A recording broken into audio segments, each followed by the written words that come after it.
שלום, ברוכה הבאה. יש או נענה, או גרניום לימוני, או לימונית, או מרבה.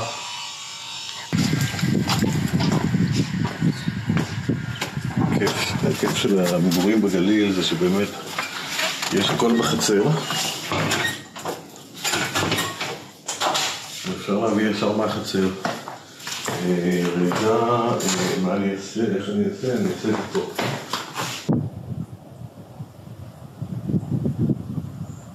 זה חצי קיבוץ, קריית טבעון. את גרה בבית על אדמה? את ממתיקה עם משהו? לא.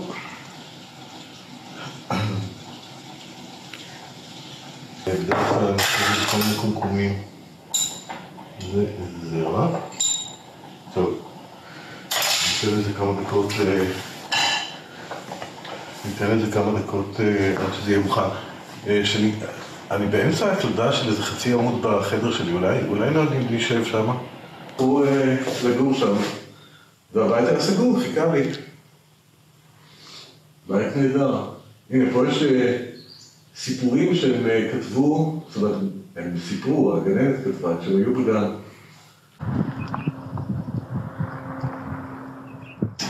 תפיסתו של יונג את הצל. יונג דיבר על התת מודע במונחים של צל. הוא טען שכל אדם נושא איתו שק מטאפורי על גבו, ואל תוך השק הזה הוא דוחק את כל הדברים שההורים והמחנכים שלנו מלמדים אותנו לדחוק. כל מה שלא ראוי להגיד, כל מה שלא ראוי לעשות, כל מה שלא ראוי לחשוב.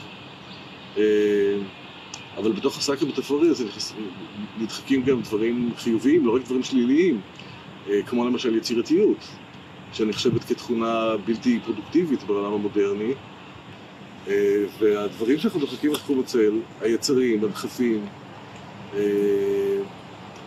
מצד אחד יש בהם אלמנט מאוד חיובי, מכיוון שהם קשורים להישרדות, אבל הם גם פרועים, הם גם בלתי מבויתים, ועל ידי כך מבייתים את האדם, על ידי הדחקת הדברים הללו. אבל כדי שהאדם יהפוך לאדם שלם, הוא מוכרח להכיר גם את הצל שלו. והיום בשיעורי הכתיבה שאני מעביר, אני מלמד את האנשים להכיר את הצל של עצמם, את השדים הפנימיים, לדבר איתם, להביא אותם על כתבת שולחן הכתיבה. מה גם שכל גיבור בכל עלילה, כדי לגבור על זה שמתנגד לו, בסופו של דבר, מוכרח להתחבר עם כוחות הצל שלו עצמו. כשהגיבור מגיע לנקודת השיא, לסצנת הקרב האחרונה שלו מול היריב שלו, היא תמיד סצנה של חיים או מוות, ממשיים או מטאפוריים. וכדי שהוא יוכל לגבור על היריב שלו, על הכוחות שמתנגדים לו, הוא מוכרח להתחבר לדחפי ההישרדות שלו. ודחפי ההישרדות נמצאים בתחום הצל. האלימות נמצאת בתחום הצל, התוקפנות נמצאת בתחום הצל. כלומר, אתה מוכרח להתחבר לאלימות הפנימית שלך ולתוקפנות שלך כדי לשרוד וכדי לנצח. וזה גם מה שהופך אותך לאדם שלם, ההיכרות עם התחום הזה. אז החיים הם באמת כמו חבל כביסה, זאת אומרת, הם פתאום נפרמים, פתאום אתה רואה אותם כמו איזה מין, כמו מה שהם באמת.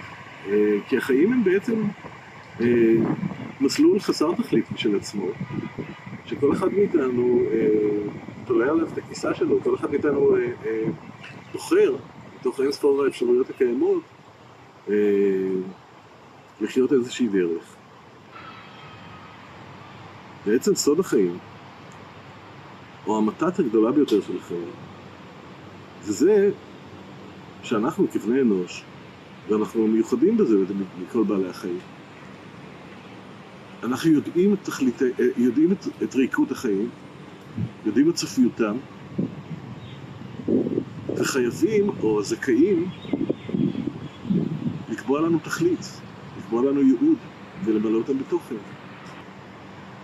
אני יכול לומר לך שאני הבוקר בבית החולים התחלתי לקרוא את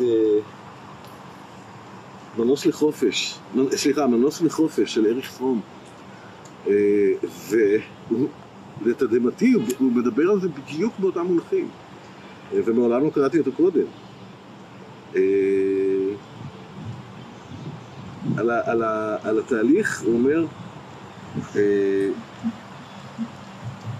ההיסטוריה החברתית של האדם החלה עם יציאתו ממצב של אחדות עם הטבע, כשפיתח מודעות עצמית כישות הנפרדת מן הטבע ומבני האדם שסביבו.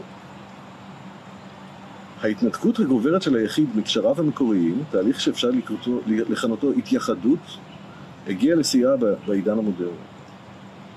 שבעצם הלידה והילדות המוקדמת מעבירים אותנו לאט לאט ממצב של ביטחון והרגשת השתייכות שורשית להם, אל מצב שבו היחיד חופשי מקשרים ראשוניים אלה, והוא ניצב בפני משימה חדשה, למצוא לעצמו כיוון ושורשים בעולם, ולרכוש ביטחון בדרכים שונות מאלה שהיו אופייניות לקיומו הקדם יחידני. זאת אומרת, זה ממש זה. זה פשוט זה. בדיוק הדברים שזעקתי בחשיפה הקודמת שלו. על כך שאני מרגיש שני דחפים סותרים. דחף אחד, להתכנס לתוך עצמי, להיות לתוך עולמי הפנימי, להיות בדלת אמותיי, שזה, אני יכול לקרוא לזה דחף רחמי. ומן הצד השני, דחף עצום, לצאת החוצה, לפעול את פעולתי בעולם, להביא תיקון לעולם, ולתרום לו. וזה בדיוק הדברים שהערך כבר מדבר עליהם. אותו דבר בדיוק. מזמן כבר הפסקתי למדוד את הדברים שמתחוללים בעולם הפנימי שלי במונחים של אמת או שקר, של נכון או לא נכון, של מציאות או בדיה. אלה הפרדות לחלוטין לא רלוונטיות כשמדובר בעולם הפנימי. בעולם הפנימי הכל בסדר. כל עוד אני לא יוצא עם זה החוצה, זאת אומרת, כל עוד אני לא מתנהל בעולם עם השפע הפנימי הזה, אלא יודע לגדור אותו ולהתנהל כאחד האדם, הכל בסדר. אז יש לי עוד קומה, ובקומה הזאת אני חי די הרבה, ודי בנוחיות. והקומה הזאת היא הקומה שלי, וזה בסדר גמור.